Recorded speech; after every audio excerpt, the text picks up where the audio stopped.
All right. So this is the sprint review for 3.2, the Redux sprint. We're going to be using the RecResin API for this review, which is a cool test API that allows you to like retrieve a list of users, add a user. You can do puts, patch, deletes, authentication, testing, all that through this API. So it's a good one to test, your async Redux as far as your get and your post and so on and so forth. What I have spooled up here is your basic create React app. Only difference is I eliminated some of the boilerplate, and I also already pre-installed Redux, the Thunk Dlogger, React Redux, and Axios. So we didn't have to sit here and watch the NPM modules install. So when I'm attacking an application like this, and I know I'm going to use Redux right away, or like even the sprint challenges or whatever, you're going to be using Redux. The first thing I like to do is create like a state directory and create my reducer or my initial state, and then implement that and get that talking to at least the app component, so I can make sure all that's working. And then after that, I start implementing actions and components as needed and just kind of flow through it that way. That's personal preference. I found it flows pretty smoothly for me doing it that way. So you guys might, think a different way that works better for you, and that's fine too. So it's that's the way we're going to do it tonight, though. And I leave everybody unmuted unless they want to mute themselves. Keep the background noise to a minimum, and feel free to interrupt me and ask questions. I'm all about it. Don't feel bad. You stop me at any time. All right. Any questions before we get started? Going once, going twice. All right, let's do it. So I'm going to come over here, and I'm just going to go into my source file, and I'm going to make a new directory. I'm going to call it state. This is where my state stuff's going to live. In here, and I'm going to keep it real simple because it's a simple app. I'm just going to create a file called reducer.js. And then I'm going to create another one called actions.js. Just real simple. I mean, we don't have to get carried away with subdirectories and so on because it's so small. When you're building a larger project, you're going to want to expand on this. You'll probably have like a reducers directory inside of your state directory that carries a series of like 4, 5, 6 different reducers depending on what you're doing. And then you'd have like an index.js file where you had combined all the reducers together to import them into Redux. So in our reducer, we're going to go ahead and just create our initial state and a simple reducer just to get everything going. So I'm going to create a const. I'm going to call it initial state or a init state. And it's going to be an object. With Redux, it is a good rule of thumb to keep your state that you're using always starts as an object. It keeps things real simple rather than starting with an array or another data type. Just start with an object and nest your arrays in key value pairs inside. So now with our initial state, we're going to immediately attack the finite state machine. We're going to think about what states our app could possibly be in. Anybody remember from the finite state machines the possible states your app could be in? Want to share? Any one of the 3 that are common? Wait, so you're asking the possible states from the finite state machine? Mm-hmm. Think about an application, a website running. What happens when you click a button to transition from one component to another? It's got to load, right? Click. It's got to load. So yes. let's create a loading state. And we're just going to set it to false. And then what happens when things go south? Your API breaks. What happens? Error state. Yeah. We'll just set that to an empty string for now because we don't know what that's going to look like. And then we're going to have a successful state. We're pulling data. Yeah, when everything goes Wouldn't there be like a fetching? Or I guess that's loading. Yeah, fetching is more success of a state. Term. Yeah, success. But when you do this part, you want to be a little more specific in case you got to add things. So now I'm going to look at what my application is trying to do. I'm creating a list of users. So I'm just going to create a users key to where I can store those users. That way, if this was like a point of sale app, we might have a shopping cart. We might have products. We might have other things that live in the state. So we want to be a little more specific on the successful side of things. And then the next thing we're going to do is we're going to create our just initial reducer. So I'm going to export const. I'm just going to be real original. I'm going to name it reducer. And that's going to equal a function that's going to do some stuff. Now the reducer, it's just a JavaScript function that lives outside of React. That's why it's a pure function. And it's got a very specific purpose that makes it that pure function, why it's called a reducer.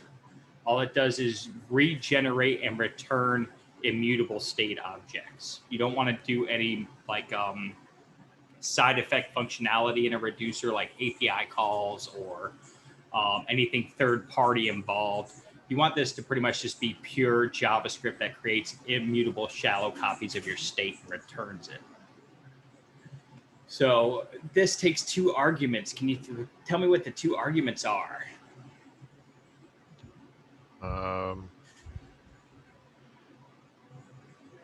The second's the payload. State and The action. first is the type.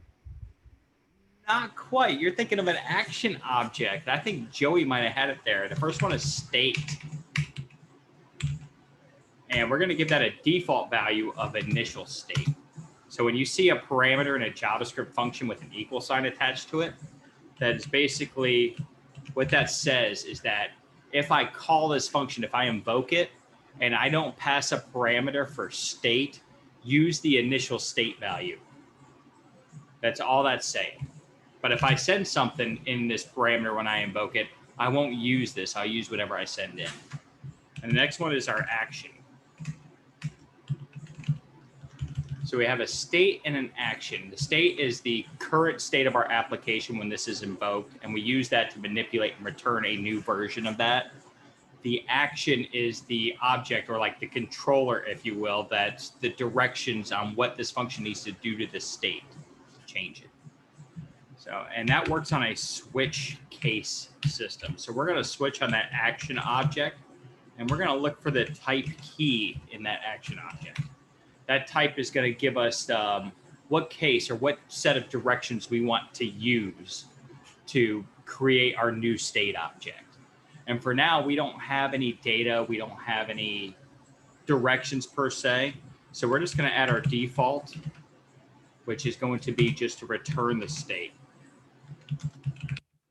So this is, it serves like no purpose at the moment other than just being ready to go. We're just saying, you know, okay, when we invoke this function, just return the initial state so we can see it. That's all we're doing right now. So now that we have this reducer, we can go start connecting Redux to make sure everything works. We want to make sure everything works before we start writing more code. If you just start writing code randomly without checking it, you know, on a regular basis, you could end up compiling errors upon errors, and you'll spend more time debugging than you will actually completing the project. So try and keep that practice a regular, but constantly checking to make sure things work. So now I'm going to go into index.js, and this is where I'm going to import most of my Redux magic. So the first thing I'm going to grab is I'm going to grab the create store and the apply middleware methods, and they come from Redux. And then I'm going to import my provider component, and that's going to come from React Redux. Now, this was very confusing to me when I first learned Redux, as I'm sure it might be for some of you all. What comes from Redux and what comes from React Redux? How do I know what to import from where? The best way I found to describe that is anything that is not React dependent comes from Redux. So like raw JavaScript things. Anything that is a React component or a hook is going to come from React Redux. So provider is an actual React component that we use to surround our app. But create, store, and apply middleware, they're just raw JavaScript methods that come from the Redux library. They like React doesn't really know they exist. That kind of lives out in its own world. So the last thing I want to get is we're gonna get all of our rest of our middlewares. We're gonna import thunk. We need thunk to do asynchronous calls with connect, and we're gonna get that from Redux thunk. Create some space, and then we're gonna get our logger. You could build your own logger. I mean, I think Brian Kirkby had a good, I think he does that where he builds a logger for the class. I thought it was cool and all, but this is just too easy just to import the same thing and not have to worry about building it. So you got your logger right here. And then let's grab our reducer. So we got to have our reducer, which I'm going to keep the name reducer. And we're going to get that from our state directory. State reducer. So we have our reducer. So now we have access to all the things that we need to create this store and connect Redux, or at least provide the app with Redux state. We're going to go ahead and say constant. I'm going to say just store. This could be any name. I'm going to call it the store because it kind of makes sense. And this is going to be equal to the create store method from Redux. And in here, this takes a couple of arguments. The first one is your reducer. Or if you're combining reducers, this would be the root return value of your combined reducers would live here. The next one is the apply middleware method. And apply middleware takes arguments of its own. It takes the middlewares that you want to run, whether you created them yourself or you imported them as a package like we did here. I do know that with Redux Logger, I think they fixed it with newer versions, but I still do it just to be safe. If you put Logger before any of your other middlewares, nothing after it will run. So if I put like Logger in here first and then Thunk, my Thunk would never work the way it was set up before. I think that's changed now, but it's still a good practice to just, put Logger last. Make sure it's always last in your list. So we're going to go Thunk and then Logger. And now we have our middleware and our store. Last thing we need to do is take the provider, our provider component, and we're going to wrap app with that provider. And then provider takes a prop called store. And we're going to set that equal to the store we created here. So if this looks a little confusing, to the right of the equal sign is raw JavaScript. We created raw JavaScript right here with a const variable. To the left of the equal sign is the name of a prop or a property, just like a regular React component. This name has to match whatever the provider is running. So you can't name this like foo equals, it'll never work. It has to be named store. But however, our raw JavaScript side of things, we can call this stuff. And as long as we match that name over here, that works. Because all we're doing is referencing our raw JavaScript variable. We're going to change it back to store just to keep it consistent with everything. And we're good. So now we have that. We're going to hop back over to our app, make sure we're not breaking anything. Just going to fire up the inspector, check the console. No warnings, no nothing yet.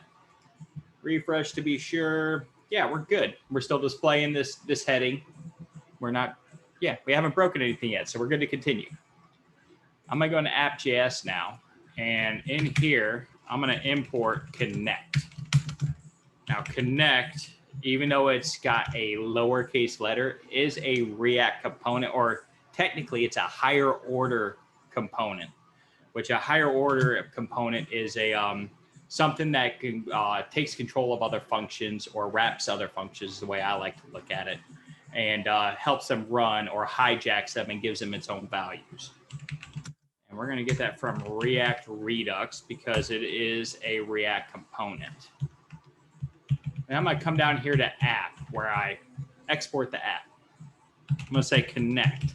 And this is where you implement the higher order component. And the syntax looks a little funny, but it looks just like that. The parentheses next to the other parentheses are basically telling, hey, connect here. You now have control of this component app. And it's like, okay, and it's going to inject things and do different things. Now, connect takes two main arguments. The two arguments it takes, the first one is like, they call it map state to props, but truthfully what it's looking for is a function. And the second argument is an object, and it uses that object to create your dispatch objects. So that's where your actions would go. So Redux knows to run those through the dispatch, and even the middleware that we have in place to get our actions to the reducer, because Redux has control of that reducer now. Sorry, can you explain the export line 13? I don't quite understand why it's connect app and then rep like this. Do we still just export connect or like app? Yeah. Yeah, it's actually still exporting app. This higher order function is just like, it's like wrapping app. It's taking control of it, like clamshelling it, cloaking it, if you will. So it can give it values and retrieve values from it. So the export is still from app. Yeah, okay. That's well, why do that is common for a higher order.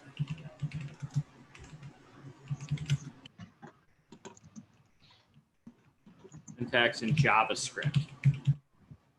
That is part of the JavaScript language of using that. The way they so wrap they're not that. wrapped in parentheses, they're just put next to them. Put next to each other. Yeah, I'm trying to find you a good example to show you how that works. It's just one of the many syntax that JavaScript has, like almost returning a function to a function, which is technically what this is doing. It's a function that returns a function. So connect is invoking and actually returning app. It's almost similar to saying like connect. This is like pseudocode. Similar to saying connect, invoked. It'll look kind of like your thunk, and it'll be like app. If that makes sense. It's real similar to doing that. You just use the double parentheses. It's like an implicit return for a higher order component. Trying to find a good example of that for you. Maybe this one's got it.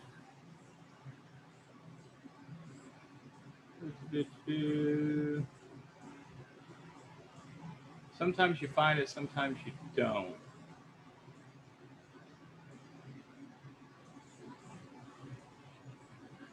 I don't see it there. Let's do this. Of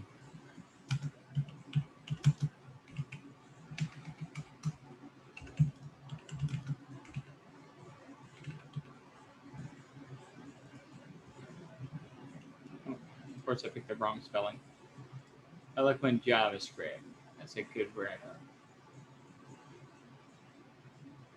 Some range abstraction. Come on, show me the winner.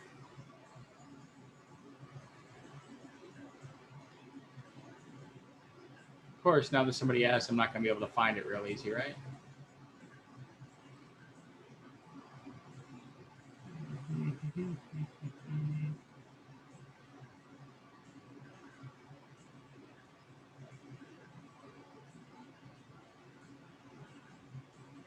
Yeah, it's throwing me off here.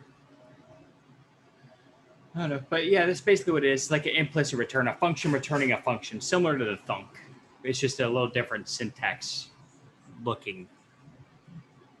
All right, let's go ahead and create our function for map state to props.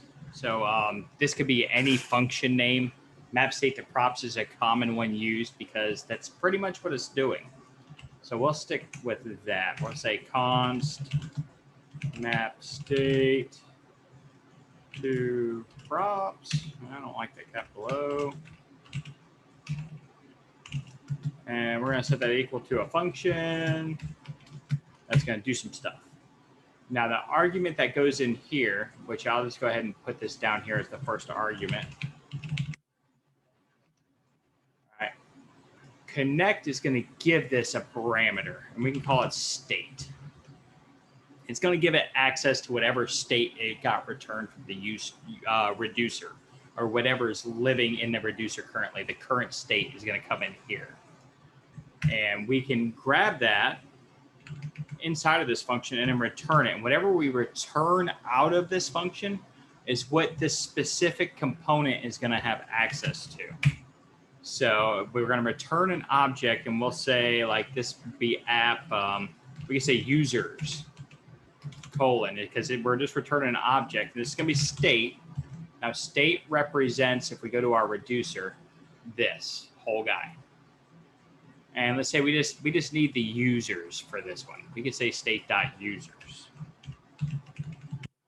and grab it that way. Then we don't have access to loading or anything we don't need. We just have access to the users. For now, we're just going to say state colon state, or you could just truthfully say state like this. When you just have it implicitly done like this, JavaScript, it's shorthand JavaScript. It's going to create a key in an object named state, the exact name you gave it, and the value is going to be state. That's how you, when you put your second argument in the connect, you could just declare an object and just drop it in there. It's actually creating a key value pair with the same name, which we'll get to that a little later. But right now, we're just going to make sure this works. So how this connect function works is it takes the return value from this and it injects it into here, which we normally call props. Props is normally the parameter we call that, whatever gets injected into our React component. So that's what connect's doing. It's taking this function, the result of this function, shooting it in here. So if we just throw a simple console log in here, and we console log props. I can't type tonight. Wow. We should see on refresh our initial state, and there it is. Now these two methods right here, you see state and dispatch. State is an object, dispatch is a function. Dispatch is just letting you know right away Redux has control of dispatch for the reducer at this point, but it doesn't have anything to dispatch because we haven't given it to it. But our state object is alive and well. You see our error, our loading, and our users. At this point, we know Redux is working. We have it connected properly. We are good to move on. So any questions at this point?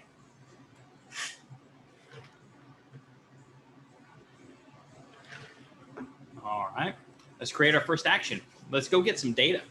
Let's see what happens. I'm gonna come in this action and I'm gonna start just creating a couple things I know we're already gonna need, which they're gonna be our action creator strings.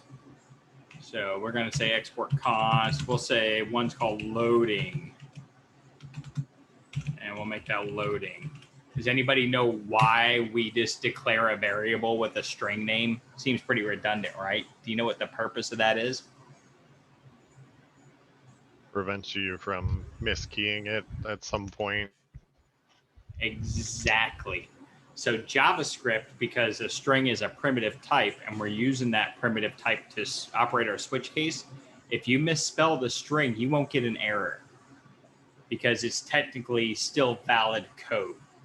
It doesn't, it doesn't spell check your code.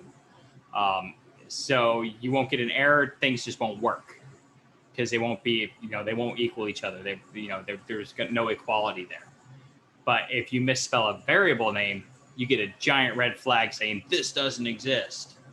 So that's why we put that there. So if you misspell, just like you said, you get that massive error right away. It helps you with debugging and keeping bugs out of your code.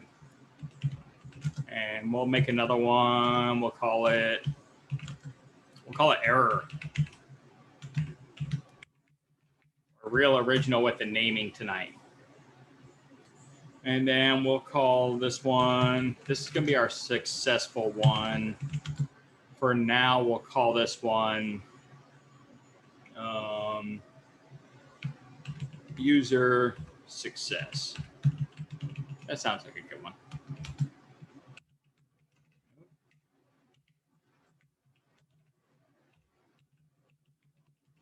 So we have our strings. Capitalization is just What's that?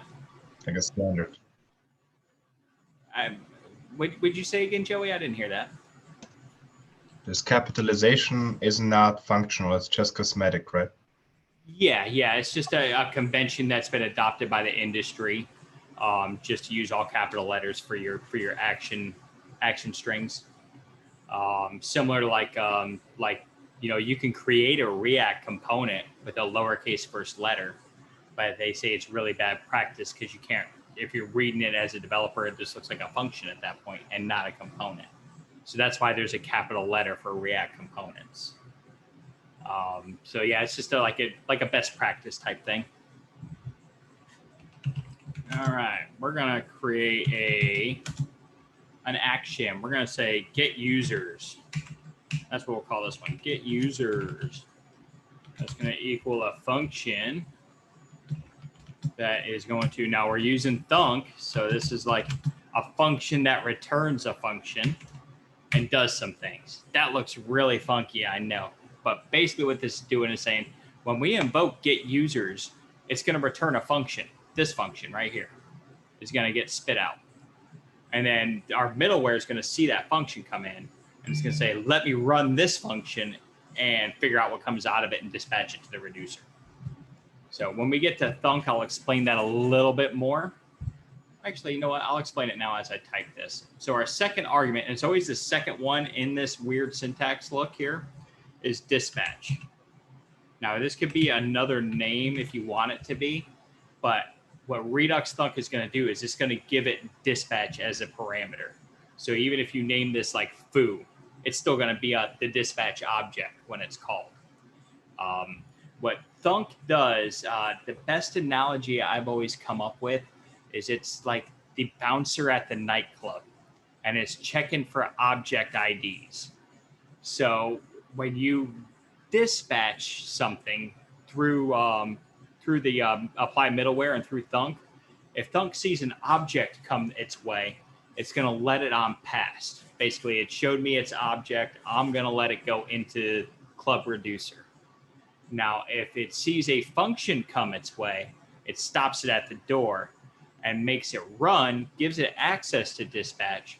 And as it spits objects out, it sends those objects to the reducer. So it's basically like a gatekeeper saying, I'm only sending objects to the reducer, nothing else. If I get a function come my way, I will run it until objects come out. Does that make sense? Yeah, all right, cool. So let's make a call here. Oh, we're gonna need some Axios. Let's get that.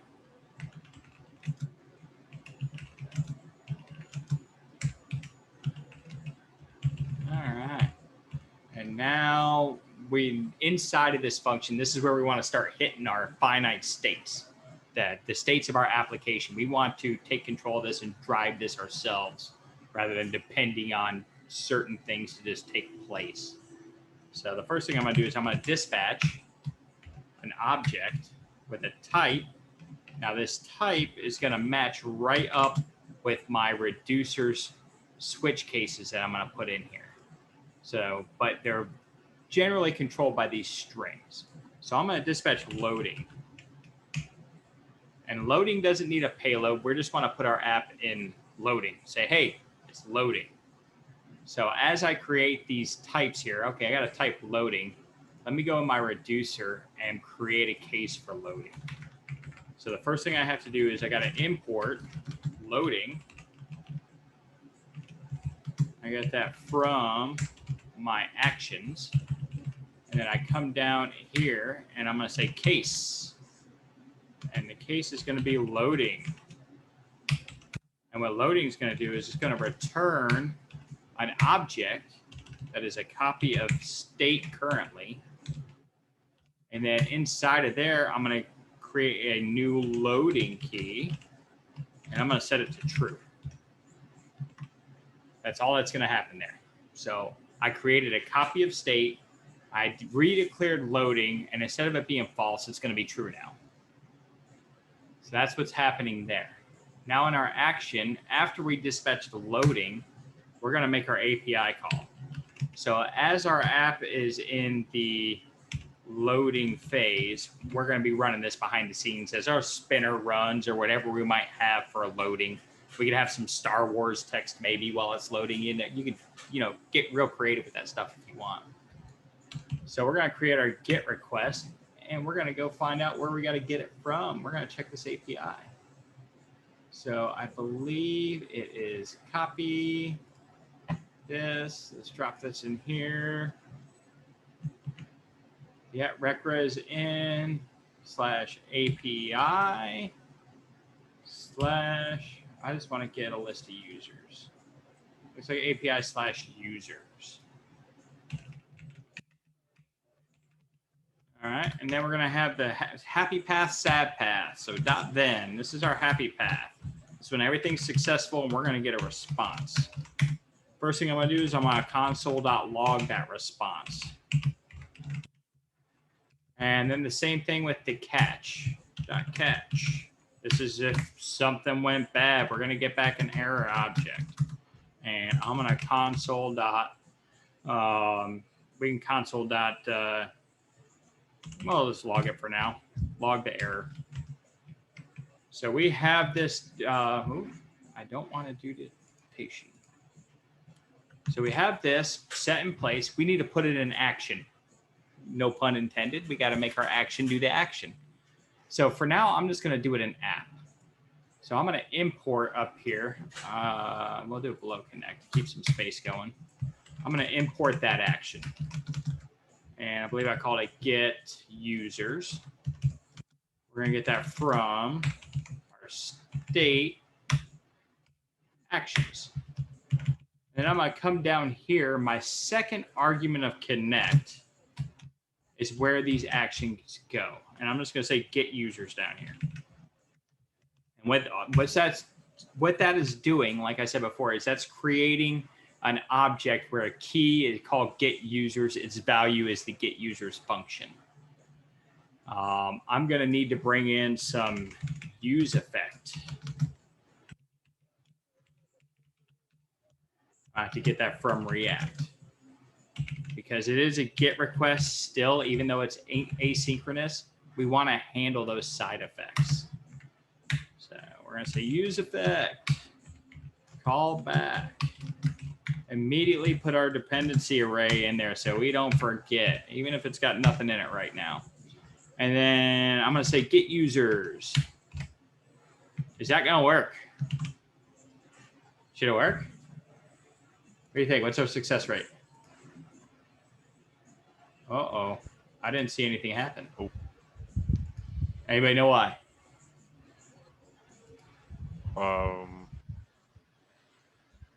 This is a common mistake. I did this on purpose. So I want to see if you guys know what it is.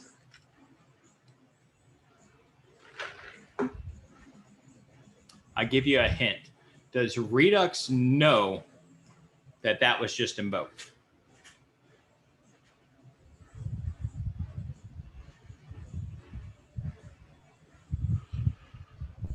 Apparently not. It does not. You're right. It does not know it was invoked because it was not run through connect. See, connect injects all of our methods as it watches them through props. So even though we imported this function in here, if we invoke it directly, Redux doesn't know what happened. But if we invoke that function through props, now Redux knows it happened. And look at that, state just happened. So keep that in mind. That is a common mistake where people come, oh, my code's broke. I did everything right. It's the common, that's the statement that everybody makes. I did everything right and it doesn't work. Not everything. So keep that in mind. I had that issue in my project the other night, actually, and now I know why it never worked. That is why. Common mistake. You are not alone. Don't feel bad. I've done it many times. All right. So let's take a look at what our state did. And you can see our logger fired off here. We have our previous state, our action, and our next state. So we got an error type loading, so on and so forth. We're not doing anything else, though, in our action yet. So we're just console logging things. We're just like checking to see if stuff works. And if you look at our action line 12, that's our successful one. Yay, we first try, you know, feel like Batman from the Lego movie, first try. And you can see the data we got back. So we got an object that has a data key a headers key, a config key. Let's take a look at what we have in data to mess with here. Looks like data.data is an array. That's kind of odd, data. And there's our user. So that's stuff we can display to the screen, kind of cool.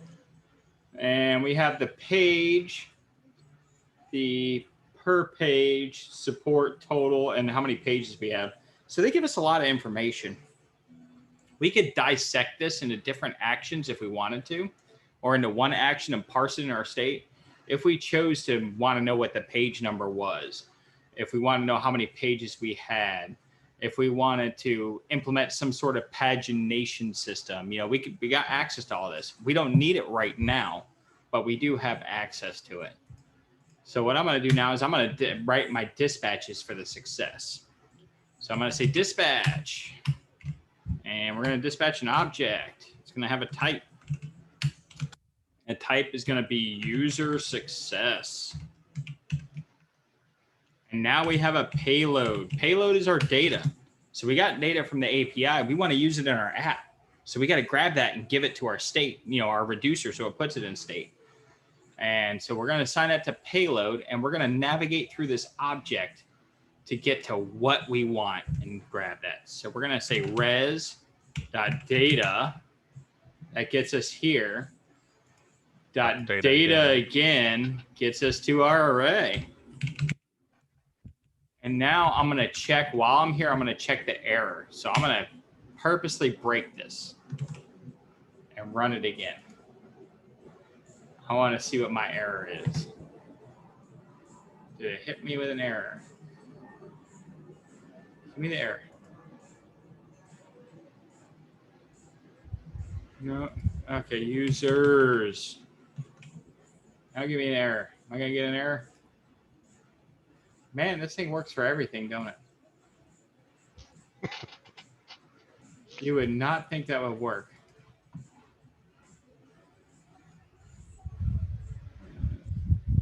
Super flexible test API.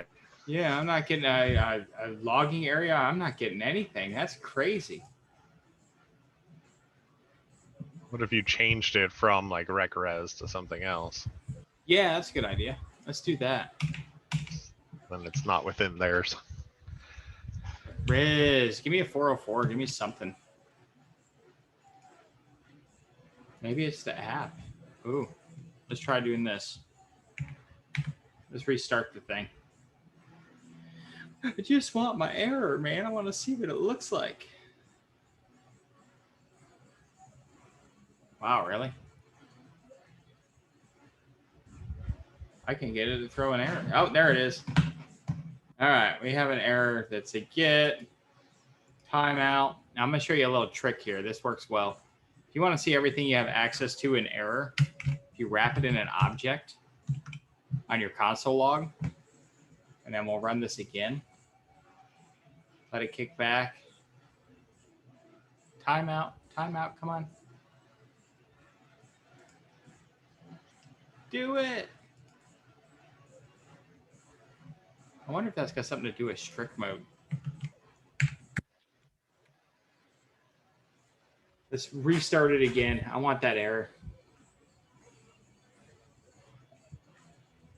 I want that error just in case I want to put something on my my app that displays a message or something.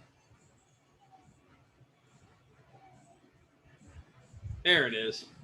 So you see this object that just popped up here now? That showed up like that because I wrapped that in curly braces. And you'd be surprised what's inside of an error. So look at all this different stuff we have now. We've got, request response objects. If it's an Axios error, the configuration with the method and the headers, all kinds of stuff that we can grab that we couldn't visibly see with the original console log. Let's dive into the request, see what they got in here. There's nothing really useful there. I'm just trying to see if they got any cool messages.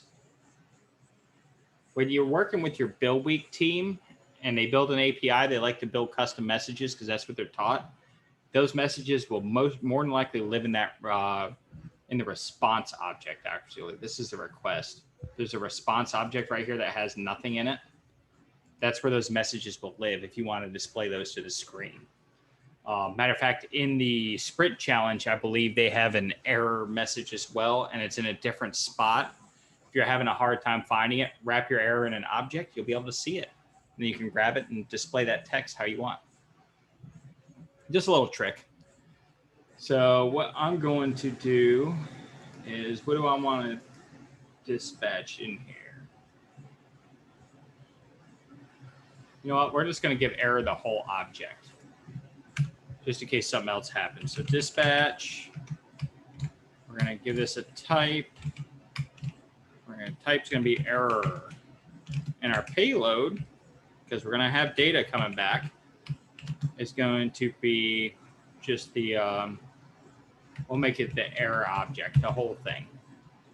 And now we can dispatch, or not dispatch, we can remove our console logs, kind of clean this up a little bit,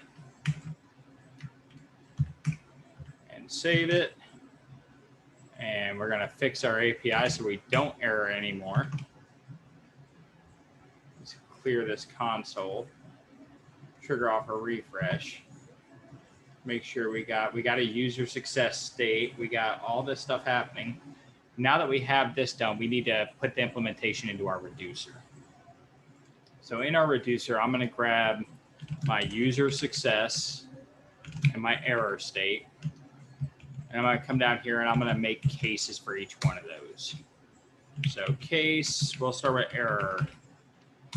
And we're just going to return a new state object. Makes a copy of the old state object. We're going to set loading back to false because we're no longer loading. We got an error now. Let's do something with it. We're no longer loading. And I'm going to set my error key to the action. So our action object that we created here, this object here represents action in the reducer. So we're already switching on the type. That's why it says type error.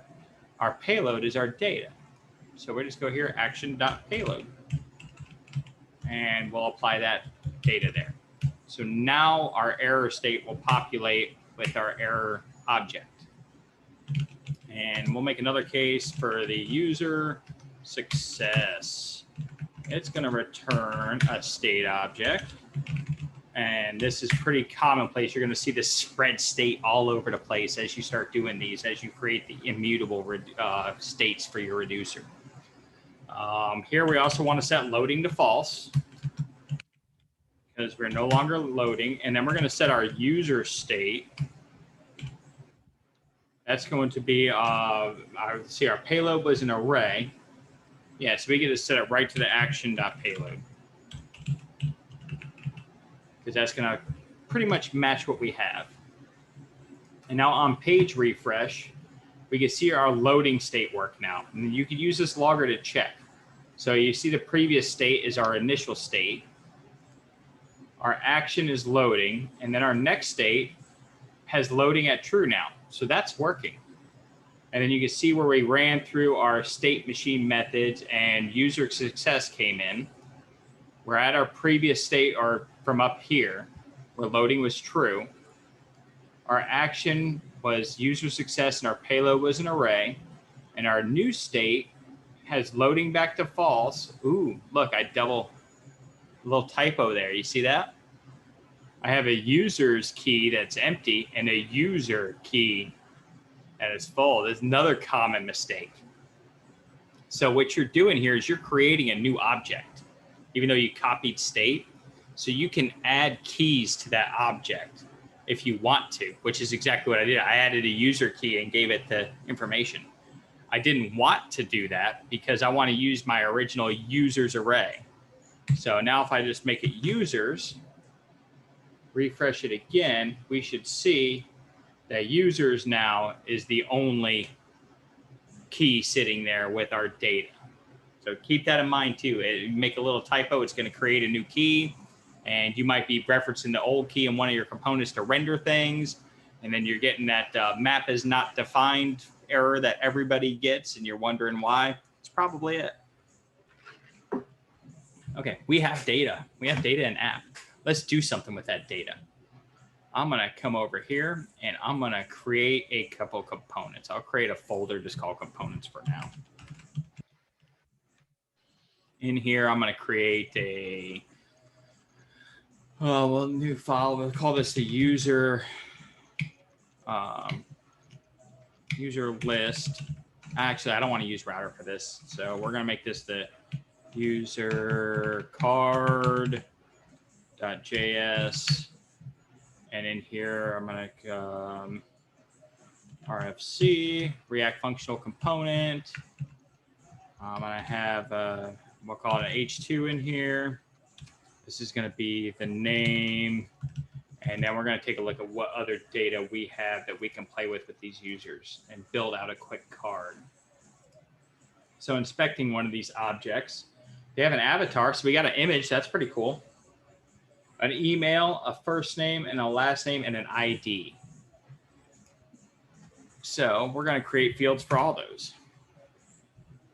I'm going to create another div in here because I like to isolate my images. Image, the source is going to be equal to something. Alt is going to be equal to something else. And I'm just boilerplating this stuff in just based on what I'm seeing in this data right now. And this would be like a email. And the next one would be, that's probably all we need. We'll just use the email for now. So image, name, email. Now this is completely broken because we haven't passed it our props yet. So I'm going to invoke props up here because I know I'm going to be getting some props for this component for each user. And then I'm going to say const, and I'm just going to destructure them here. I like to do it this way rather than destructuring them up here in case I end up adding any other methods to props or something like that where I want to use props dot. Kind of makes it more of a Swiss Army knife of a component when you do it this way. But I'm going to grab, let's see, it looks like one's called avatar. One's called, let's see, first name, underscore. We have last name, same convention. And we have the email. And I'm going to set them equal to props.user. And that doesn't exist yet, but it's about to. So in here where I have the name, I'm going to erase that. I'm just going to put curly braces and say first name. And I'm going to put a space here. Do it again and say last name. That's supposed to be name, not nave. I'm the king of typos too, by the way. And then in here, I'm going to put avatar. Here, I'm going to put the first name for our alt tag. Email is going to be email. So I just kind of boilerplated this in real quick. And now I'm going to go into my app. I'm going to import it. Is that a default export or a regular export? I don't remember. It was default. So import user card from components user card. I'm going to come down here underneath my render here, and I'm going to write some JavaScript. I'm going to write a map method. I know what my props in my state here, all I really need in here right now is the users. So I'm going to say users, colon, it's going to be state.users. So instead of grabbing all of this state, I'm just grabbing this users key right here, just to use it in here. And now I can say props.users.map. And for each user, we're going to return that user card component. And I'm going to give it a prop called user that's equal to the user. I just said user a lot. So any questions there? Do you understand what's happening there? Cool. Yeah, basically mapping over the array of users and returning that user card component for each user that I find in that array. And oh, it's like magic. Did you see that? We got users over here. That guy's got some cool hair. So you can see we got all these users with their images, their email, and their name. Pretty cool. Oh, we got this key warning. So we're going to fix that too, because we don't want any warnings or errors in our code. So I'm going to give this a key prop, and I'm going to set that equal to the user.id, because I know I have an ID in there. I can see it in my state. So if I go to my state, my users, I can see that each user does have an ID field. So there would be like your asynchronous GET request in Redux. You're pretty much like, if this was a sprint challenge, you're 3/4 of the way home. The last thing we have left to do would be to build a form to add a user. So we're going to do that next. I'm going to create a component. I'm going to call this add user. And I'm going to go look at my, first, let's just go ahead and make this a component, RC. In here, we're going to make a form tag because I know it's going to be a form.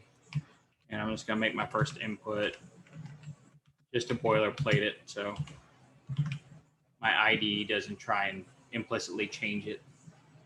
Let's take a look at the API, see what we got to do to post a user. So you typed in RC? Uh-huh.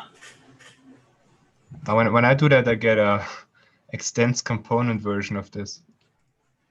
Yeah, it's an extension. So if you get this ES7 React Redux GraphQL extension and install it, that gives you access to all those snippets.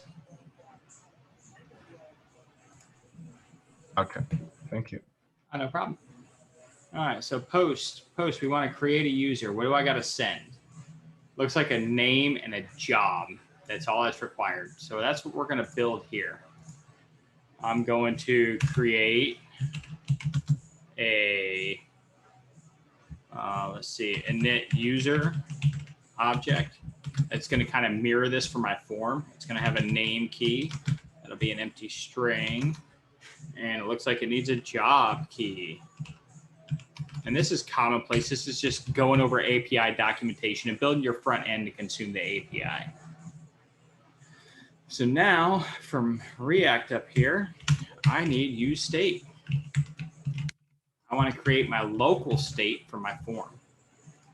And the reason I'm not using Redux for this, because there's no need.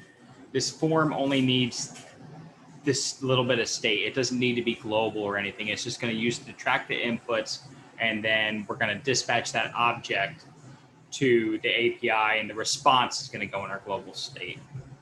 So I'll say const. Sorry, what's that? What is the shortcut to the opposite of when you mark stuff and you press tab and it all shifts to the right? How do you get it to shift to the left? Shift tab. Ah, okay, got it. Thanks. One of the few tricks in VS Code I know. I type almost everything manually. I'm bad. Form, and then set form is what I'm just going to name this. It's going to be a use state hook, and I'm going to initialize it with our init user. So we have some state here, and now I'm going to start setting up my inputs.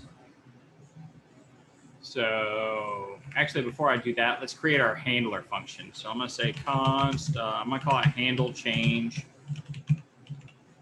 That's going to equal a function that's going to take in the event, because we want to monitor the event. And then we're going to say set form.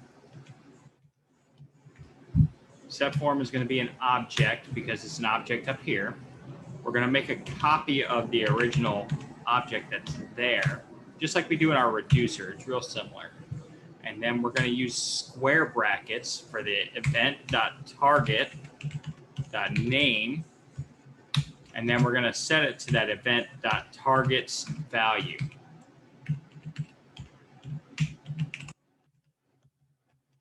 So what we're going to do with this function is we're going to monitor the event that's happening on each input. And when the names match, that's what this square bracket is to the left side, is the name. We're going to make state that value of whatever that current value is. So on our input, we got an on change. We're going to set that equal to handle change. We got to give it a name so it knows what that name is, so it knows what this is. And then we want it to match one of these. So in this case, name is going to be name. And let's see here. We got input, on change, name. We got to give it the value. Value is going to be form, because we want it to show what's in our state. It's going to be form dot name, because we want to look at this name. That's going to be the value. And then just for, actually, we'll give it a label. Our label is going to be, put this up here.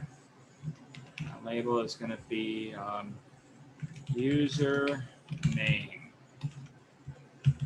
And we're going to create one more for the job. So label, it's going to be job. We're going to make that an input. And it's going to have the on change. It's going to be handle change. This one's going to have a name equal to job. That's what we have up here. Job. And the value is going to be form.job. So we have that. We have this pretty much in place, and we can, only thing we're really missing is we need a button. So let's put a button in here. We need a button to trigger that, and we're going to say add user. Now I'm going to import this into my app just real quick, just to take a look at it, what it looks like. Add user from components, add user. And I'm going to put it below the heading above my map method. That looks like a good place for it. Add user. Let's see what that looks like. Oh, look, we got a username. That's not bad. I think I'm going to leave it like that.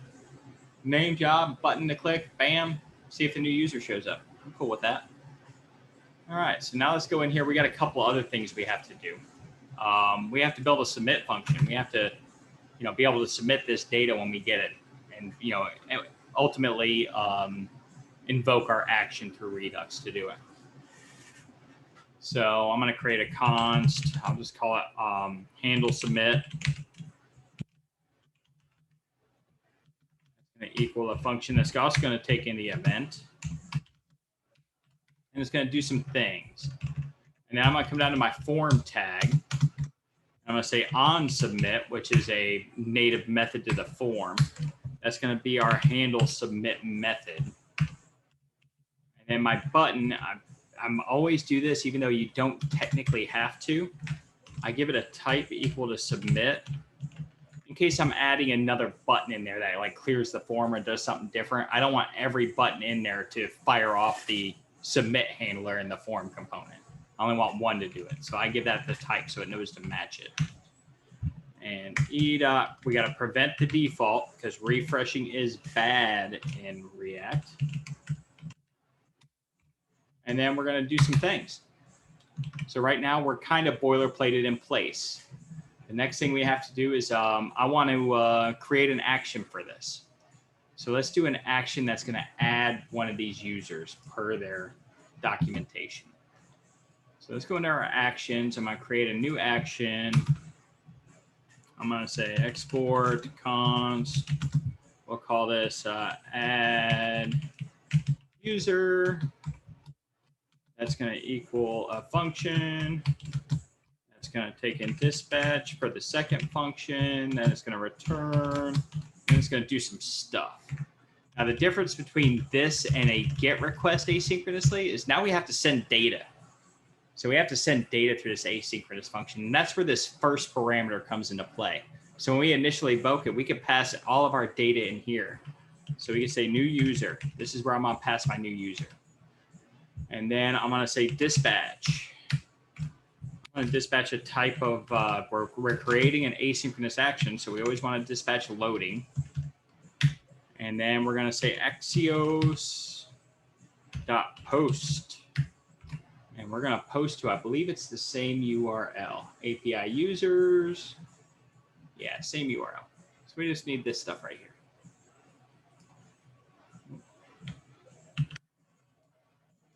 That will be. And when you work on a Windows machine during the day and a Mac at night, you start really mixing up the control keys.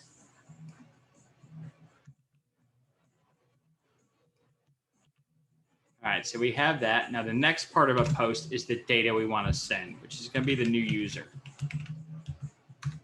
Then we're going to have our same pass, .then. It's going to give us a response. We don't know what that is yet, so let's log it. That way we know what to do with the data when it comes through.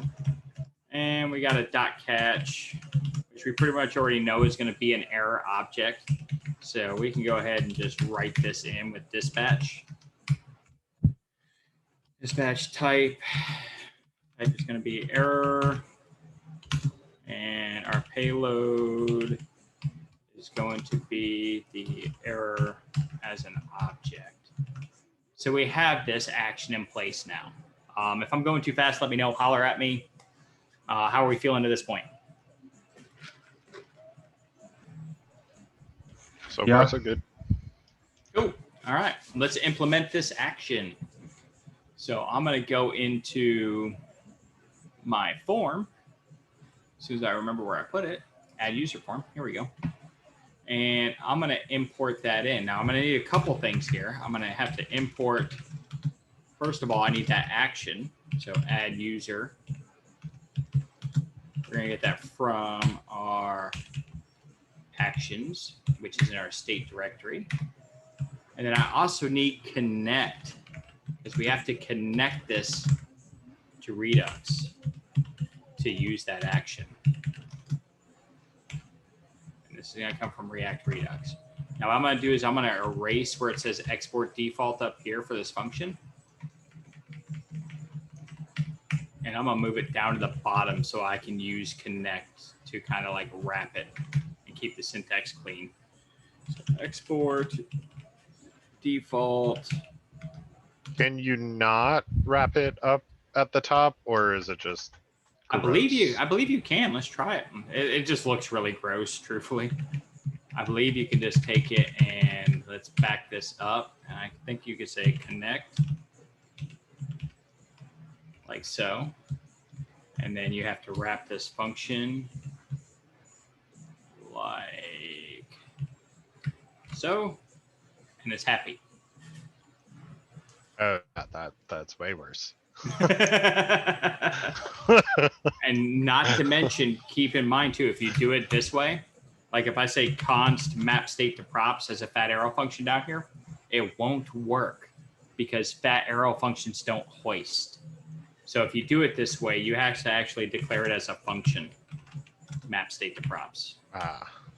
Yeah, it's a little trick with those fat arrow functions. They don't hoist up, so they have to be written above where they're invoked. If that makes any kind of sense to you. Mm-hmm. So we're going to eliminate that. We're going to go back to the clean way. Come on down. And we'll export default. Connect. And we're going to wrap add user. Yeah, it looks so much better that way. So now here's a fun one. I like doing this too because connect takes two arguments and it's a JavaScript function. It's a higher order function or component, but it's still a function at the end of the day. We don't need state for this. We just need access to dispatch, right? So I don't have to write a map state to props or anything for this. So the first thing that it's one null. Exactly. Yeah, that's one that a lot of people forget is to null value the first parameter. They'll just drop the object in there and go, why doesn't it work? It's because you've got to, order is everything in JavaScript. Naming doesn't matter so much, but the order of things, especially parameters, you have to keep that order to make sure the right things get called. So add user. So now we have that in our props. So So we can go up here to props, and we can even verify that real quick by just console.log props. Let's see what it looks like. We'll clear the console, give her a good refresh. What's my props from? There's my add user, and if you look, I've got an add user. You see how it creates that object down here? I have an add user key, which is equal to a function. I can do something like this. Just to show you something interesting, we'll call it add me. And I'm going to set that equal to add user, like that. Now, when I refresh this page and we take a look at that, if you look, I have an add me function now. But it's still going to run this add user dispatch if I want it to. It's just a quick little explanation of how it implicitly carries that name over when you just put it in singly into an object like that. So we have it. We know we got it. Let's use it. So down here, I'm just going to say props, because Redux has to know about it. Add user. And I'm going to send add user my form, which is my form data. Okay. So we have that. We have that go into the action. So let's make something. I'm going to say John. And John's job is to, what's a good job for John? John should be Programmer. Developer. Why not? And then I'm going to add that user and see what happens. Boom.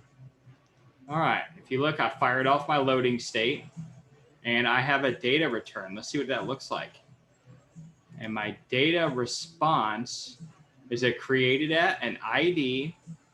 I have the job and the name. So I don't have a photo. So I'm not going to be able to display a photo. So we might get a little tricky in our user card to make sure that's okay. But just keep in mind, you always want to know what your data is, what the shape of it is, so you know what to do with it. A lot of people will just say res.data, set it to state, and you're good.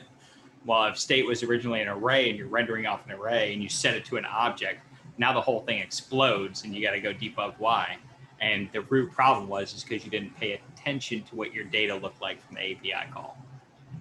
So now we know what it looks like, and we're going to dispatch that data now in our action. So we're going to come up here, and we want to make a new case for this.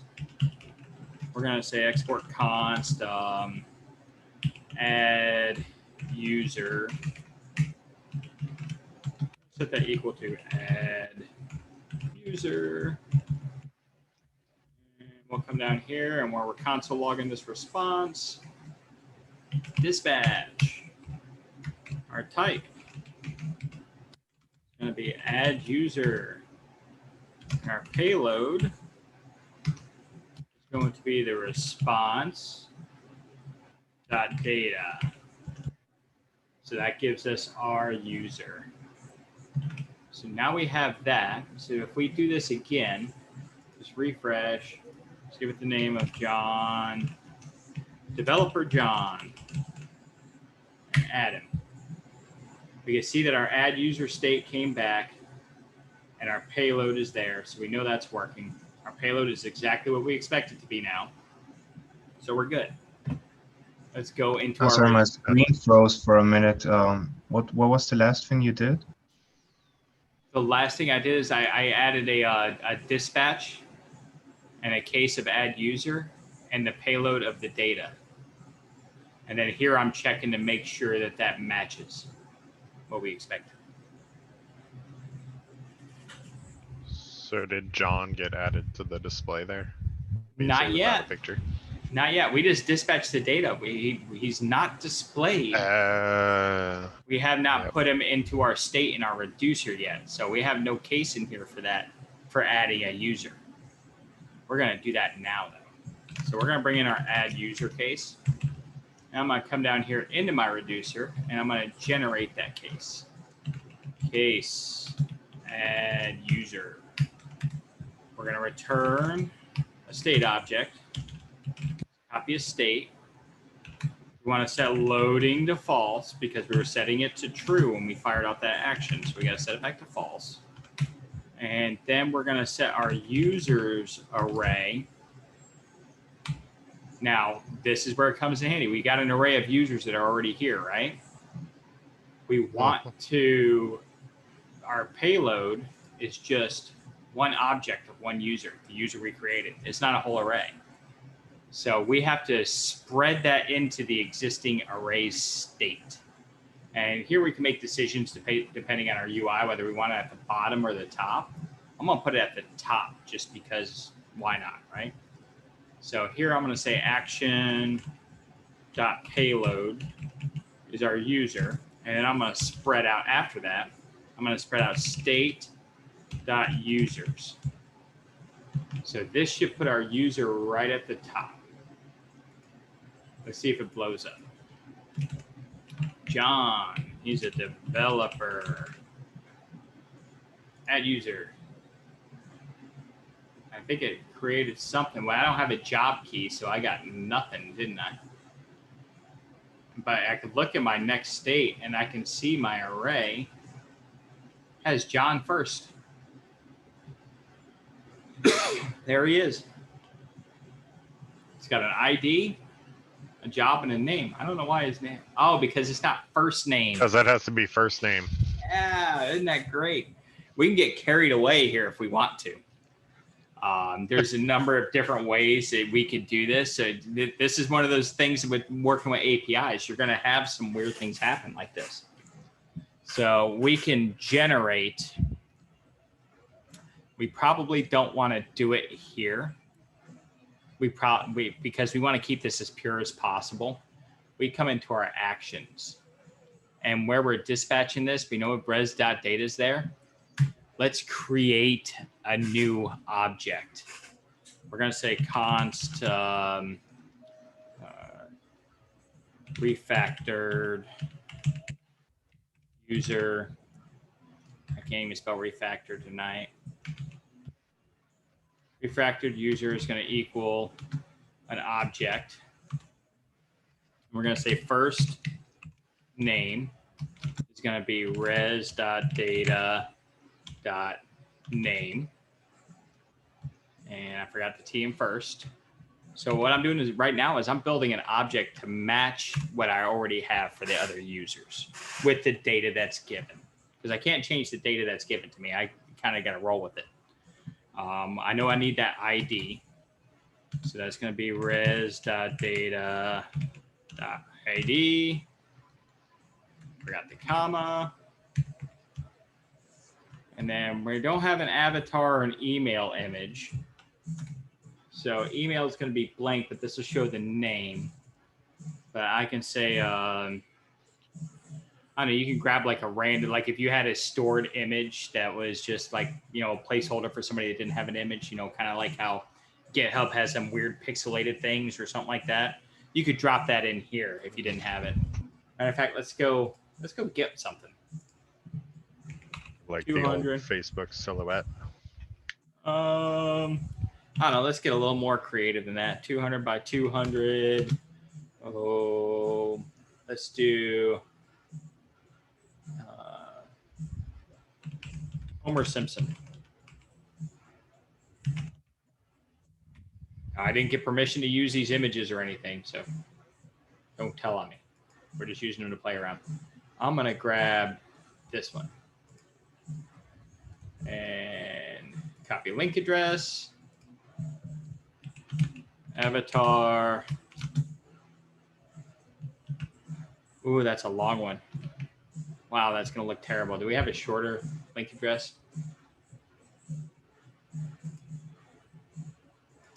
About this one.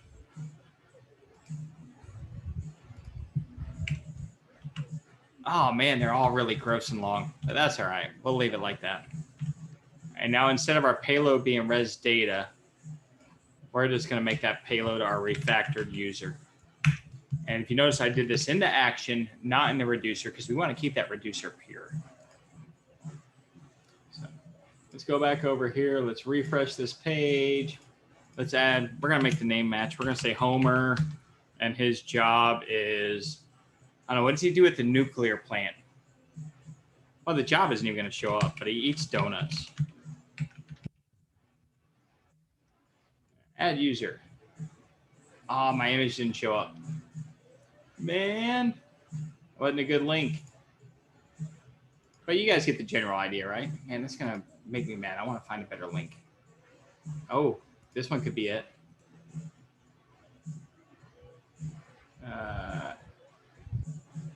Copy image address. Maybe I did that wrong. What happens when I paste that in the browser? Oh, I get it there. Ooh, that's us. Let's use that one. Actions. Let's remove this nonsense. And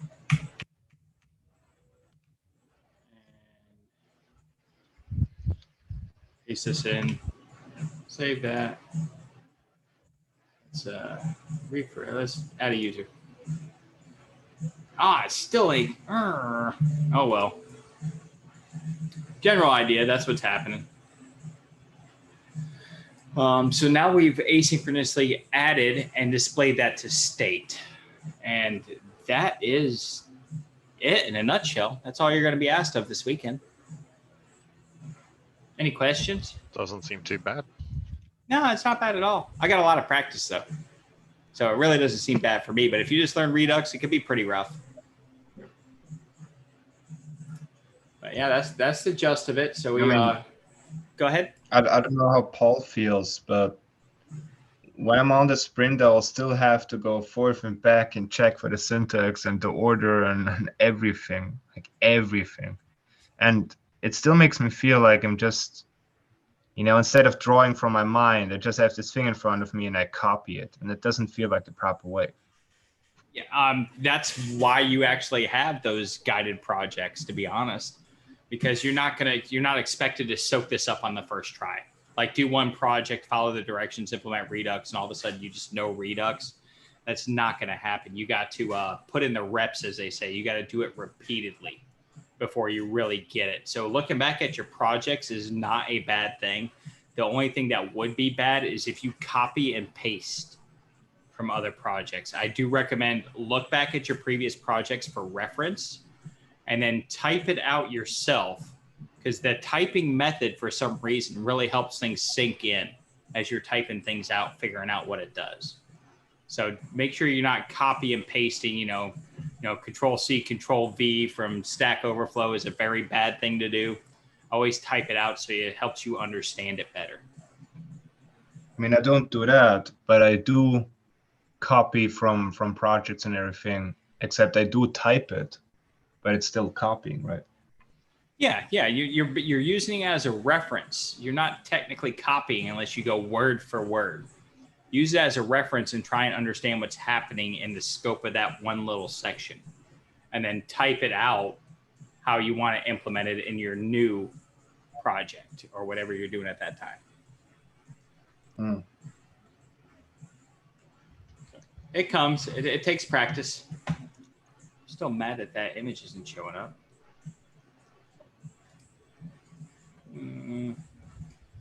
One more try. I'm going to try and get one more image. Let's grab.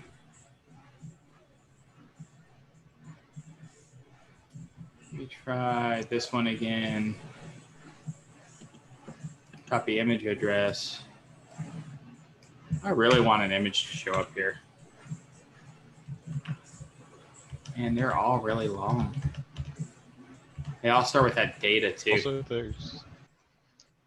Oh well. Oh well. All right. Well, that's pretty much it. Let me